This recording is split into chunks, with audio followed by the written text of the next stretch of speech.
So we continue with the life of the Buddha. And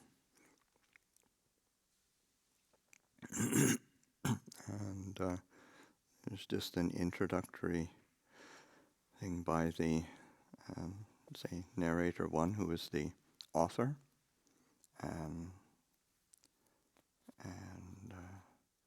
So the account just given is shown how the Buddha agreed to spend the rains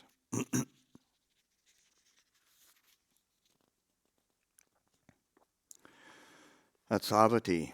So if the traditional reckoning of the first three rains after the Enlightenment is correct, the fourth was spent in Jeta's grove. Here is a story that might belong to this period. And this is from a sutta, the Udana, chapter 3, sutta number 2. Thus I heard. On an occasion when the Blessed One was living at Savatthi in Jeta's grove, Anathapindika's park, the Venerable Nanda, the son of the Blessed One's maternal aunt, told a number of bhikkhus, Friends, I am leading the holy life dissatisfied. I cannot carry on with a holy life. I shall renounce the training and return to what I abandoned. Then those bhikkhus went to the Blessed One and told him this. The Blessed One said to a bhikkhu, Come, bhikkhu, tell the bhikkhu Nanda in my name. The teacher calls you, friend. Even so, Lord, the bhikkhu replied, and he went to the Venerable Nanda and gave him the message. The Venerable Nanda went to the Blessed One, who asked him, Nanda, is it true, as it seems, that you are leading the holy life dissatisfied, that you cannot carry on the holy life, and that you will renounce the training and go back to what you abandoned? Yes, Lord. But Nanda, why is this? Lord, when I left to renounce the house life, the Sakyan beauty, Janapadaka Kalyani, gazed after me with her hair partly held back, and she said, Come back soon, Prince. When I remember that, I lead the holy life dissatisfied. It was actually supposed to be on his wedding day that he, the Buddha sort of invited him to take his bowl back to the monastery, and then said, "Oh, do you want to ordain?" He ended up ordaining, but it was sort of more out of, say, like respect and toward the Buddha rather than his natural inclination. Then the Blessed One took the Venerable Nanda by the arm, and as quickly as a strong man might extend his flexed arm or flex his extended arm, they vanished in Jeta's grove and appeared among the deities of the 33.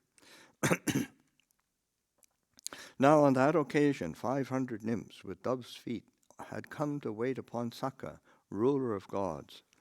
The Blessed One asked the Venerable Nanda, Nanda, do you see those 500 nymphs with dove's feet? Yes, Lord. What is your opinion, Nanda? Which is more lovely, more beautiful, more alluring, the Sakyan beauty, Janapadaka Kalyani, or these 500 nymphs with dove's feet? Lord, the Sakyan beauty, Janapada Kalyani, is like a scalded she-monkey with her nose and ears lopped off compared to these 500 nymphs with dove's feet. She does not count at all. She is nothing like them. There is no comparison whatever. These 500 nymphs are infinitely more lovely and beautiful and alluring. Then, excuse me. Then enjoy the holy life, Nanda. Enjoy it, and I guarantee you're attaining 500 nymphs with dove's feet. Would mean like after he passed away, gone to heaven, that's what it would be, his reward. Lord, if the Blessed One guarantees my obtaining that, then I shall enjoy the holy life. I think there was also previously. There was one of the readings that you did where it was like one of the training rules, or several of the training rules, actually concern Nanda because of his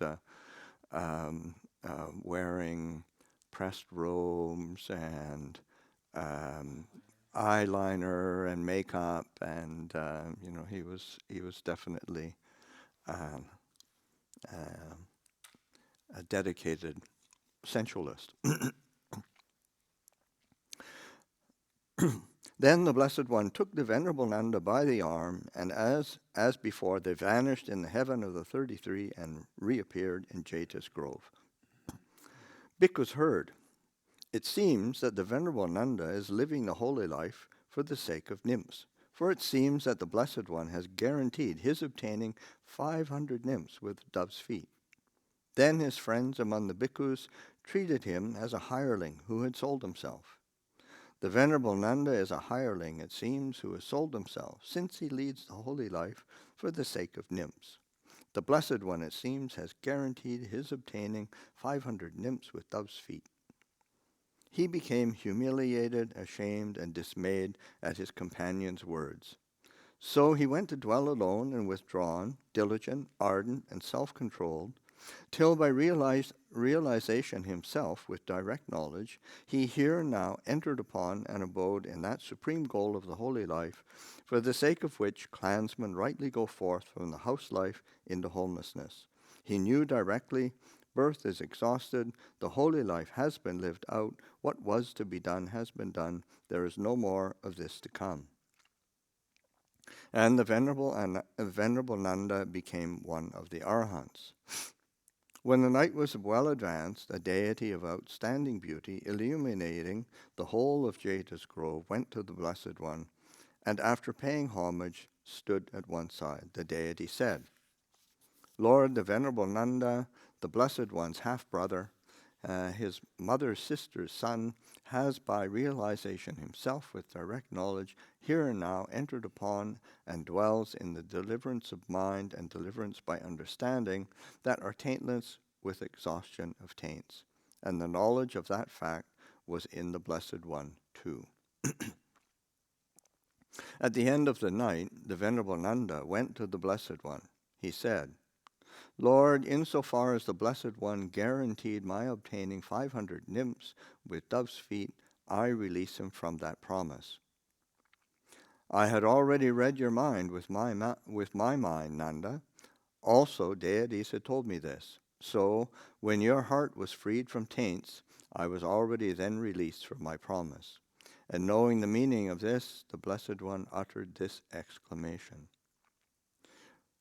"When a bhikkhu has crossed the slough and crushed the thorn of sense desires and reached destruction of delusion, pleasures and pains will shake him not."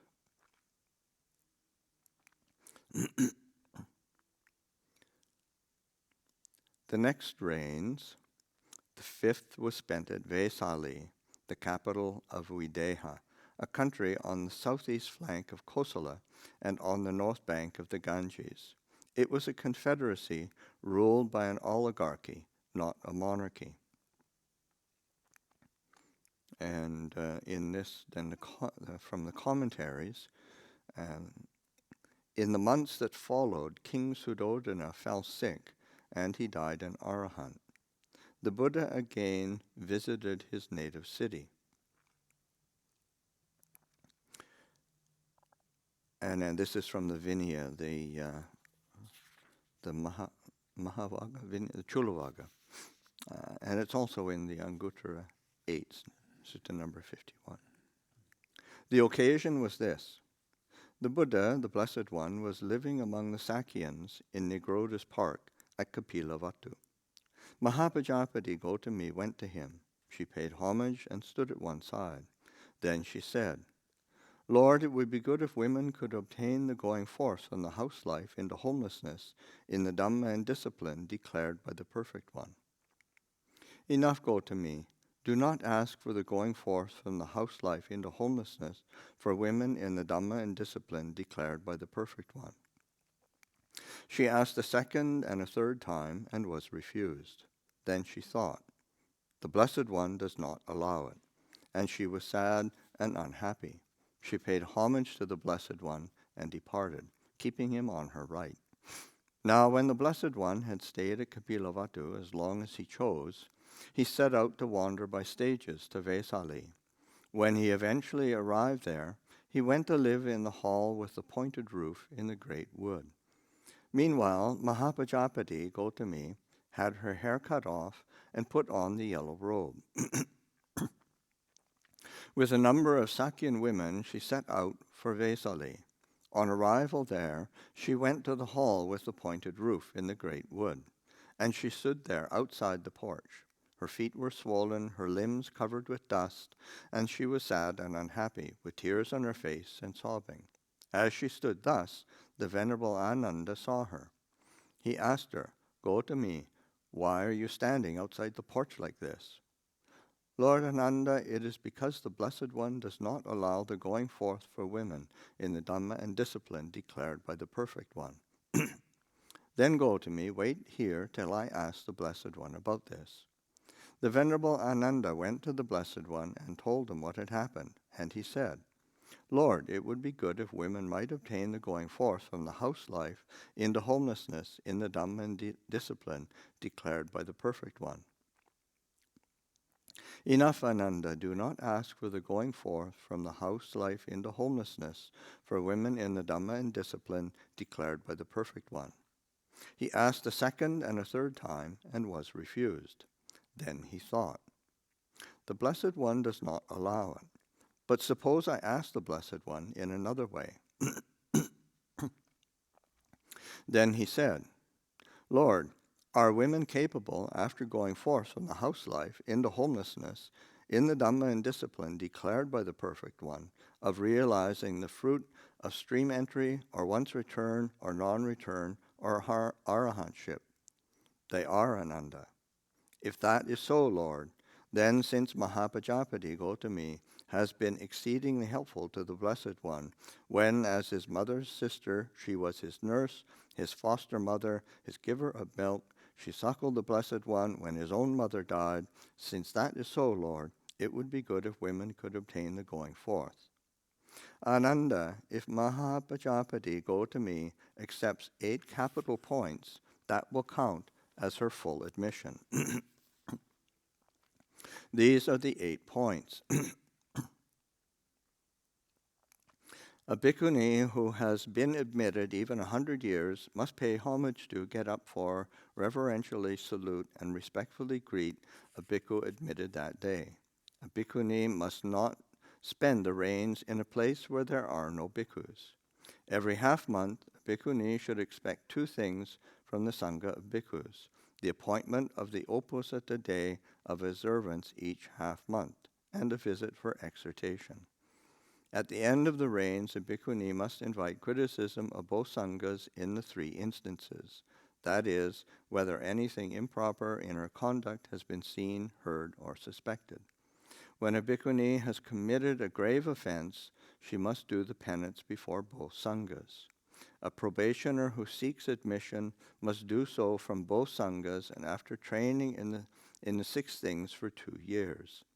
A bhikkhuni must not find fault with or abuse a bhikkhu in any manner at all. From today onwards, it is not allowed for bhikkhunis to address discourses to bhikkhus, but it is allowed for bhikkhus to address bhikkhunis. These 8 things are to be honored, respected, revered, and venerated, and they are not to be transgressed as long as life lasts. If Mahapajapati Gotami accepts these 8 capital points, that will count as her full admission. When the Venerable Ananda had learned these 8 capital points from the Blessed One, he went to Mahapajapati Gotami and told her what the Blessed One had said. "Lord Ananda, suppose a woman or man, young, youthful, fond of ornaments, with head washed, had got a garland of lotuses or jasmine or roses, she would accept it with both hands and place it on her head. So too do I accept these 8 capital points, not to be transgressed as long as life lasts." Then the Venerable Ananda returned to the Blessed One and told him, Lord, Mahapajapati Gotami has accepted the 8 capital points. She is now fully admitted.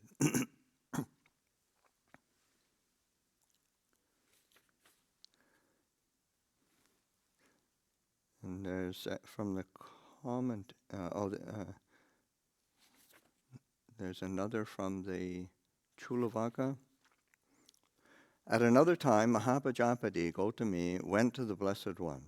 After paying homage to him, she stood at one side, and she said, Lord, it would be good if the Blessed One would instruct me briefly, so that, having heard the Dhamma from the Blessed One, I may dwell alone, withdrawn, diligent, ardent, and self-controlled. Gotami, those things of which you know, these things lead to passion, not to dispassion, to attachment, not to detachment, to amassing, not to dispersal, to ambition, not to modesty, to discontent, not to content, to association, not to seclusion, to idleness, not to energy, to luxury, not to frugality. Of them you can quite certainly decide, this is not the Dhamma, this is not the discipline, this is not the Master's teaching.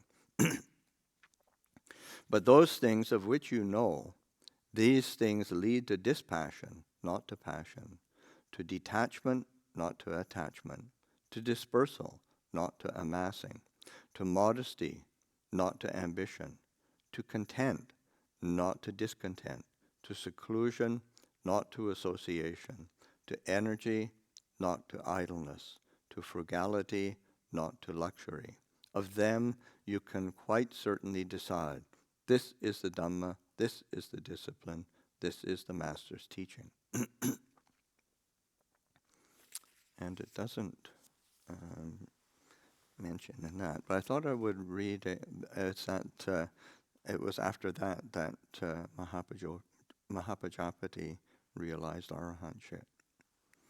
And I just wanted to read Bhikkhu Bodhi's translation of that as a comparison, just in terms of language. Because it is a very important aspect of the, how do you tell if your practice is in accordance with Dhamma and Vinaya, going along the right way. So this is, so those things of which you might know, these things lead to dispassion, not to passion, to detachment, not to bondage, to dismantling, not to building up, to fewness of desires, not to strong desires, to contentment, not to non-contentment, to solitude, not to company, to the arousing of energy, not to laziness, to being easy to support, not to being difficult to support. This is, you should recognize, this is the Dhamma, this is the discipline, this is the teaching of the teacher.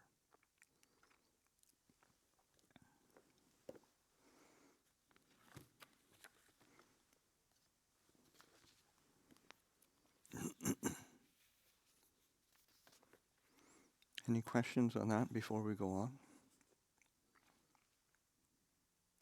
Just a comment that it's a curiosity that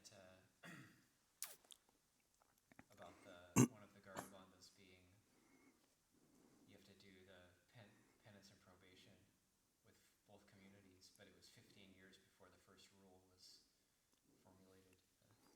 Patimokkha. Right. There's some idea of discipline, but it's Yeah. some of these things are. Some things don't line up so well. Yeah, and and also just that it seems, especially by this account, that would make I thought the establishing of the Bhikkhuni order was later, say more like in a time when, but in this account, then it's not. My understanding in the Thailand too, they understand it was in the 5th year. Okay. Which is also one, I mean, of course, you have to look at the cultural context of why it was so, the Buddha was very strong and kind of limiting that. But then also, there's this, because a lot of that is trying to keep a separation of the communities. And you see that at a place like Wat Pah Pong. It's quite difficult for Western kind of perceptions and sentiments to feel comfortable with that. But it is a cultural expression. Yeah, in terms of the practice, it works very well. And Yeah. and then also the Buddha is actually brilliant, I think, in terms of he never ordains a bhikkhuni himself. It's always it's Ananda going to him saying what to do, Ananda going back, and being this go-between. And it's the same with from then on, and the Buddha never personally ordains. And I think as far as a world teacher or a really famous teacher, that's like the ultimate protection against controversy. Yeah, and also that this is very early days, and having of the Sangha, and things were probably conditions were probably not that comfortable. Yeah. You think of Wat Pah Pong 5 years after, some of the stories of Wat Pah Pong is really difficult. Yeah, the nuns were there too at that time even. Yes, which is, that's another interesting aspect of many of the forest monasteries have the mothers, sisters living and practicing. Yeah. Like the story of they barely got anything on Pindabat, they got mostly just rice. When there was a banana, Ajahn cutting it up in equal portions for the monastic community and for the Meiji community so that everybody got the same amount. There's also a time at Wat Pah Pong where things were tough, and he was concerned about because everything was distributed, making sure that because he kept an eye on making sure that they got enough to eat, and then he was concerned that they weren't getting enough, and he had the Meijis receive the food first for some time. And they ended up he had to stop that because they ended up eating less than they were before. So it was a failed experiment. Because they were so frugal. Yeah. Another curiosity of the Meiji community is that they go sandalless at Wat Pah Pong. And I inquired about that. And they said it's because so that they're always lower than the monks. Oh, jeez. But it's not they chose it themselves. It wasn't imposed on them. Yeah. So they're just very impressive.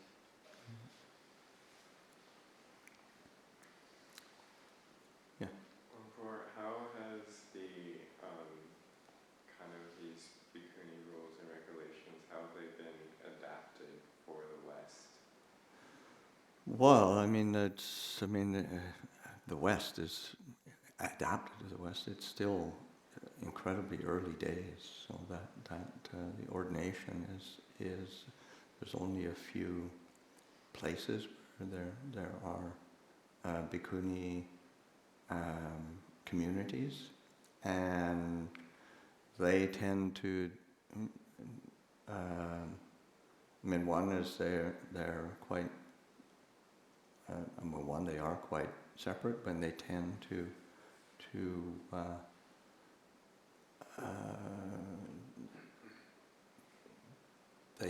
one, I'm kind of senior, so that they tend to contact me especially after for the Purana, after because that's one of the rules, is to do the Purana or the invitation after the rains. with a bhikkhu community, so that they have tended to contact me and ask if there is anything seen, heard, or suspected, and so that's a way. I mean, it's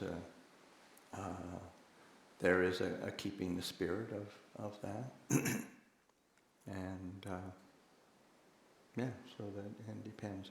Each community is trying to figure it out.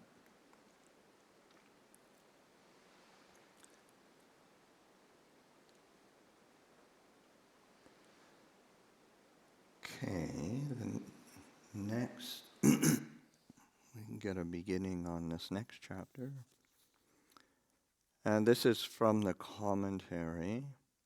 Tradition has it that the sixth rains was spent on the Makula mountain, and that during the following year, the twin marvel was displayed again at Savatthi, after which the Buddha ascended to the heaven of the 33, which there he spent the seventh rains expounding the Abhidhamma to deities, including the deity who had formerly been his mother. At the end of that rainy season, the descent of the gods took place when the Buddha returned to earth. He spent the eighth rains at Susumaragira and the ninth at Kosambi.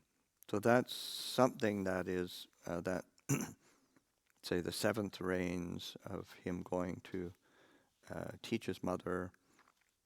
That's a very old tradition or understanding. So who knows what actually happened? But that is and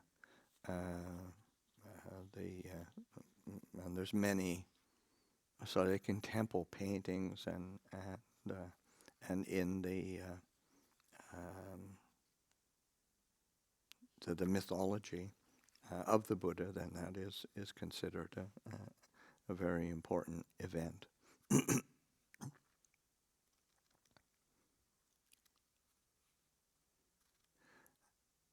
then this is the narrator one, the author. Kosambi was the capital of the small kingdom of Wangsa, wedged between the Ganges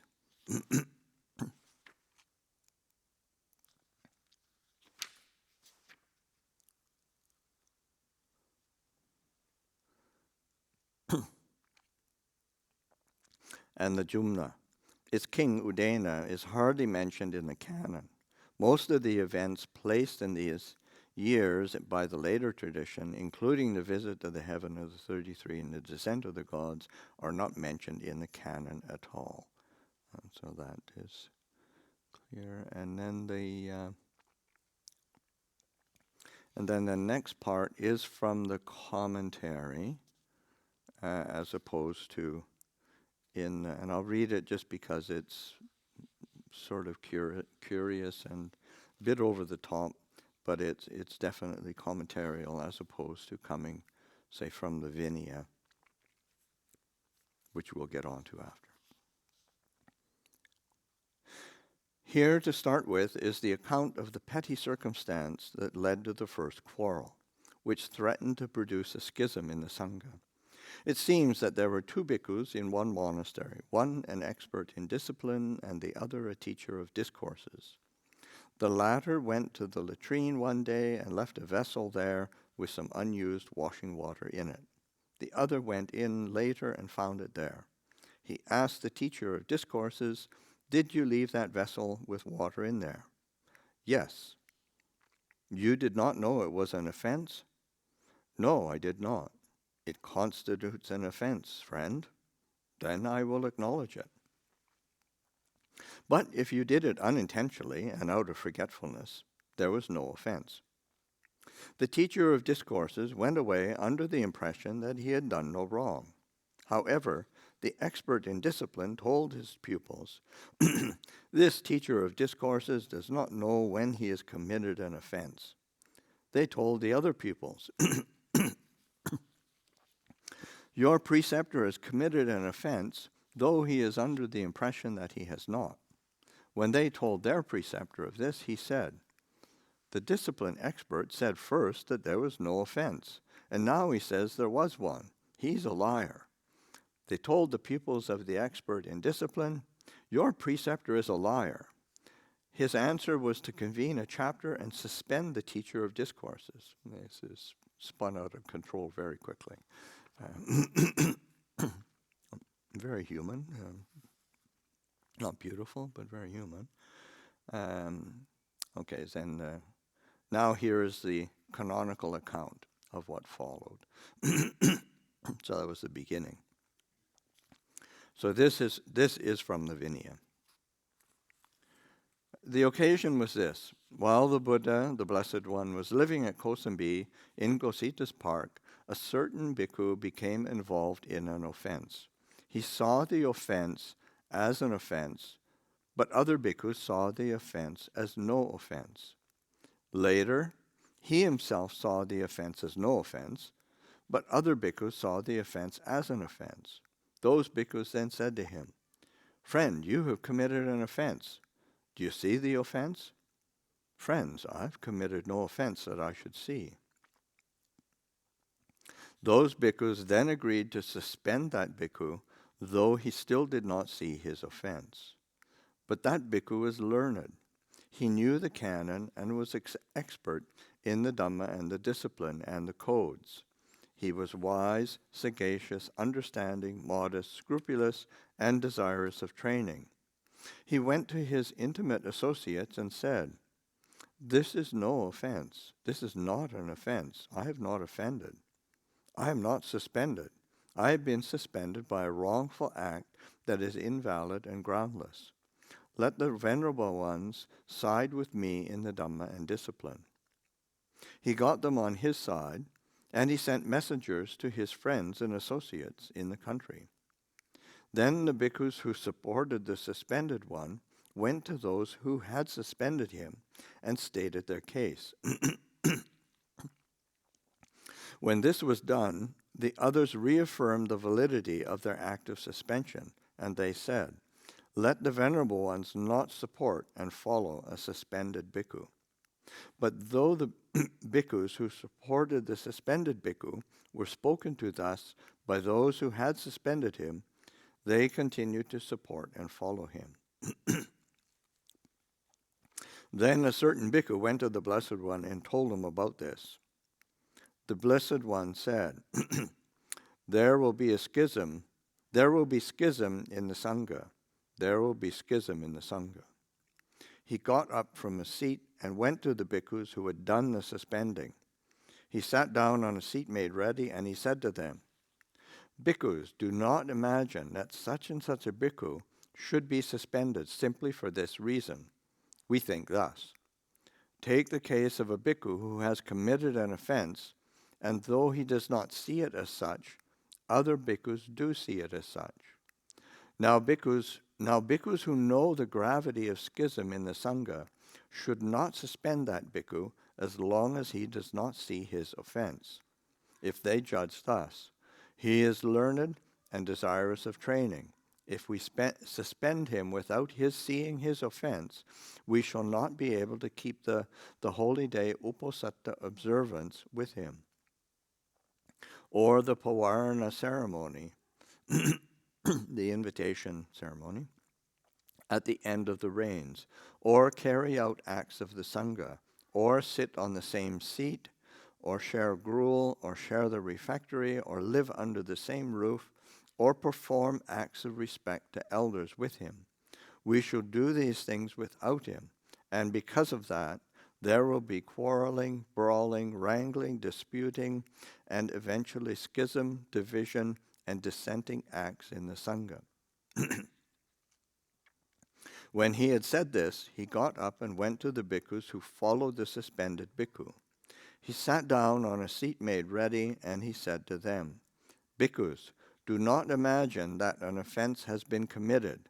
Do not imagine that an offense having been committed, it should not be made amends for simply because you think we have not committed it. Take the case of a bhikkhu who has committed an offense, and though he does not see it as such, other bhikkhus do see it as such.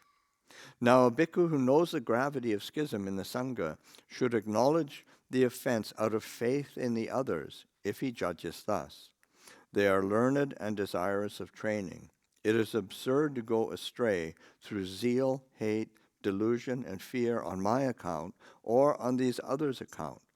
If these bhikkhus suspend me for an offense that I do not see, they will not keep the holy day, uposatha observance with me, or the pavarana ceremony, or carry out acts of the sangha, or sit on the same seat, or share gruel, or share the refectory, or live under the same roof, or perform acts of respect to elders with me.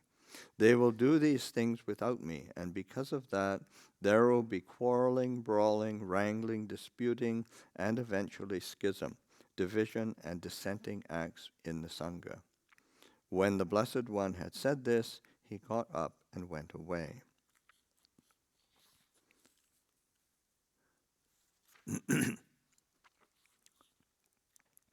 So that, I'll probably stop there and just give a couple thoughts or reflections. And that I think through this one can see the the importance that the Buddha placed on harmony in the sangha, on keeping away from quarreling and brawling and wrangling and disputing, even if one considers oneself right.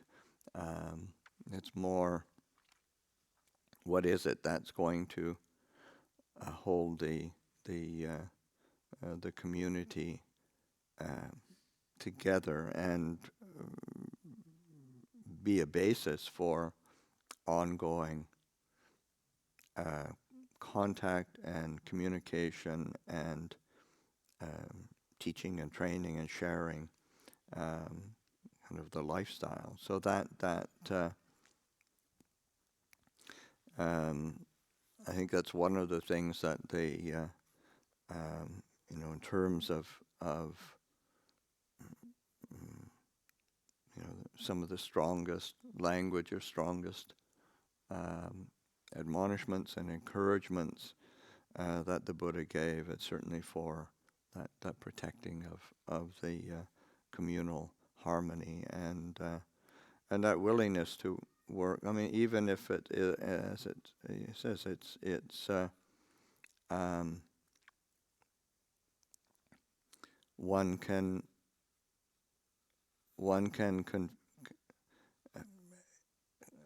it's better to confess something or acknowledge something as an offense, even if one doesn't see it, because you can continue the negotiation and trust can be built out of that. Whereas the standing on and protecting one's sort of rightness and righteousness and inevitably ends up in conflict and division, and it's something that the Buddha really wanted to avoid. And there's certainly one of the most famous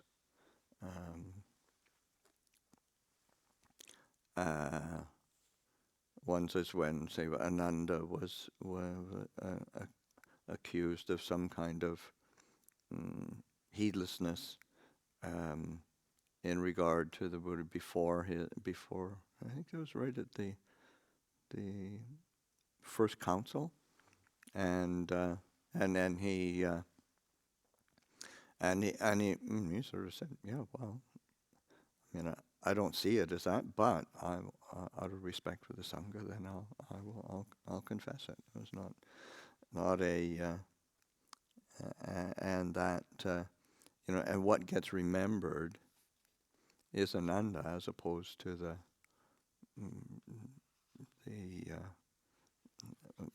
particular actions or pettiness of those accusations. What's so interesting is that's not seen as a lie. Yeah. It's not seen as being dishonest. Yeah. And that's quite good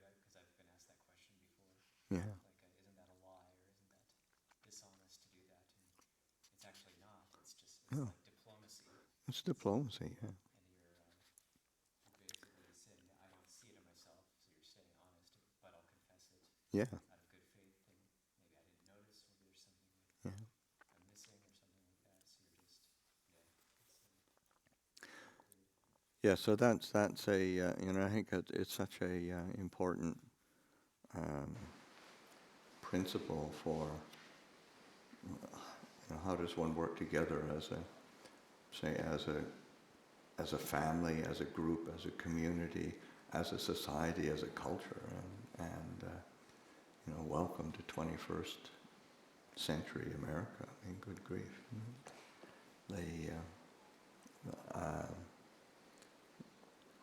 Quarreling, brawling, wrangling, disputing is a fairly common occurrence these days.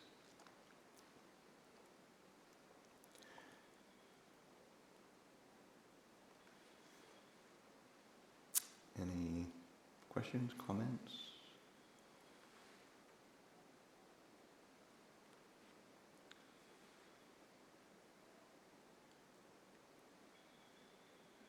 Yeah. Related to the qualities of what makes Dhamma, sometimes often when I was out in the world, there's an opportunity to try to take initiative and take action, do something kind of altruistic, beneficial in like a worldly sense, on a worldly level. But at the same time, it feels like this is kind of complicated. It's a lot, it's a lot more. There's a lot to it than just like turning inwards and relinquishing a feeling of entanglement with that. Yeah. So how the Dhamma and Vinaya, how do they kind of interact with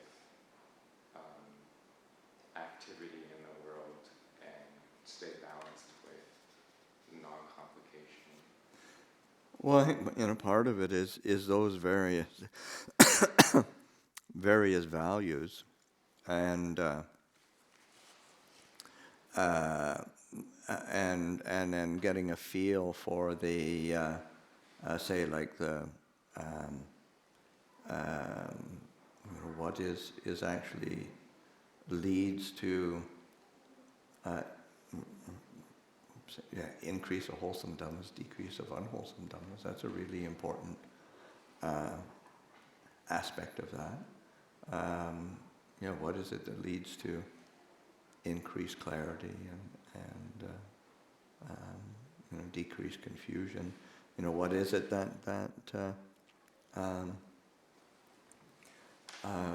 so those lists. I mean, there's another list which what is Dhamma and Ven?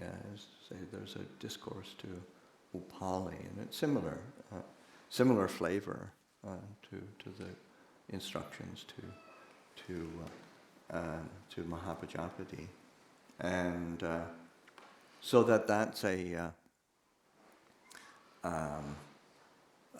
It's not that there's an absolute black and white, right and wrong, but it's a cluster of qualities that one starts to get a feel for what works, how does one work with this, and of course always your Four Noble Truths are an essential basis for ongoing reflection. What is it that's motivated by desire, attachment, clinging, bias in different ways?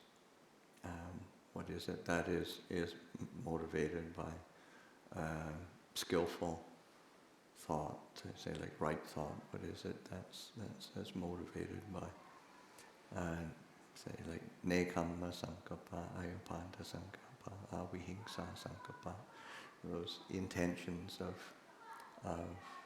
of generosity, of non-ill will and non-harming, So that you get a feeling for both the intention as well as, okay, what's the result?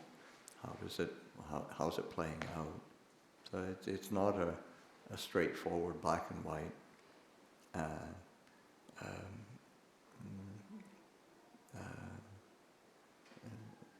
It's getting a feel for a cluster of qualities that one starts to recognize the patterns that are being formed. So, and of course, that's a good kind of definition for wisdom. That it's not. It's being able to attune to the circumstance and the complication of human interaction. Even if one's just interacting with one's own mind, it's still, those are human interactions, and our minds are more complicated than we would like. And then when we get a few people together, then it's even more complication.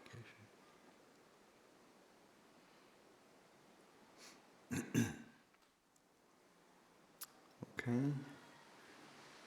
We'll continue with the bickering bhikkhus next.